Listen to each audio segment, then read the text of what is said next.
कहते हैं जब बहन अपने भाई के लिए दुआ करती है तो अल्लाह का अर्श हिल जाता है।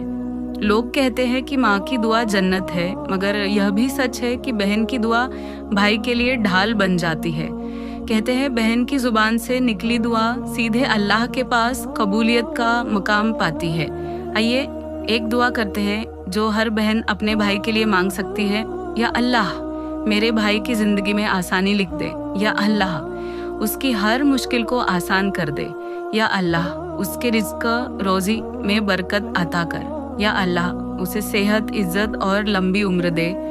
या अल्लाह मेरे भाई को नेक रास्ते पर चला और हर बुरी नज़र से महफूज रख। या अल्लाह उसे अपने दीन का सच्चा पैरोकार बना और दुनिया व आखिरत की भलाइयाँ नसीब कर। आमीन या रब्बुल आलमीन। मुझे नायब परिंदा को फॉलो कर दीजिए। शुक्रिया।